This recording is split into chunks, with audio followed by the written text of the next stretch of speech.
Warmbond sent me their Bond stove to test out and review. It's a competitor to my beloved Solo Stove, which I reviewed previously on this channel. The fire pit itself and the grill package cost roughly the same as the base model Solo Stove Yukon. But how does this whole thing measure up? Let's get cooking? Sorry, not sorry.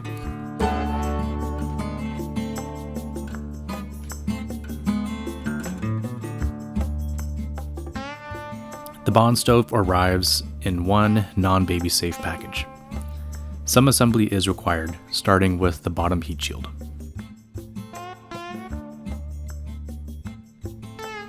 You can either install these rolling casters with locking wheels or these chubby feet.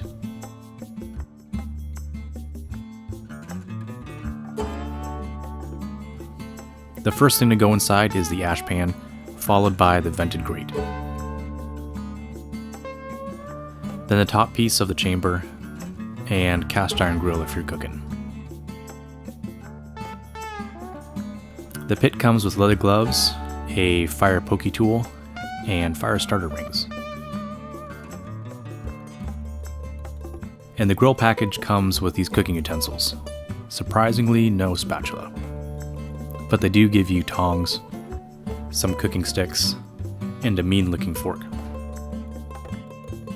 The fire rings do an okay job at getting this thing lit. Warmbond wanted me to try lighting without kindling and just use their fire starter. While it was pretty close, I still ended up needing to use some kindling to get this thing started. As for heating up, this stove took a little longer than my Yukon to get up to smokeless temperature. That's when the secondary burn kicks in. The Yukon stove might take 5 or so minutes to get heated up, and this thing took around 7-10 minutes. Let's look at the heat mitigation.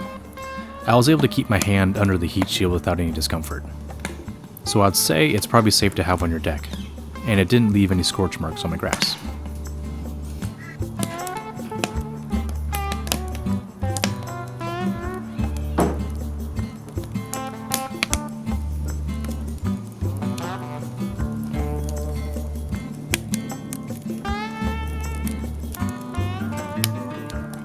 The fire pokey tool is well designed in that it helps you take off and put on the grill in order to add fuel. I'm glad they went with cast iron versus a welded wire design. For cooking, this thing gets hot as balls, so you really need to let the fire burn down before you throw some stuff on the grill.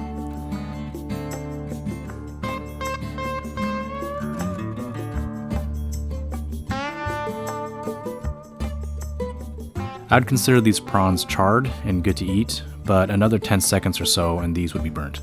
If you want to add 360-degree heat, you can go ahead and use the cover that they supply with the grill pack. This is reminiscent of those Weber charcoal grills. While the Bond stove doesn't heat up as fast as my Solo stove, it does give you a nice smokeless experience. The construction is sturdy, however in the corners there's some separation of the seam that don't seem to affect the function. I reckon it's harder to get a rounded square body to fit seamlessly than, say, a circle. Overall, I like the stove a lot. I'll be keeping it at the cabin since fuel is abundant and we typically cook outside during the warmer months. Let me know what y'all think in the comments, and as always, take care out there.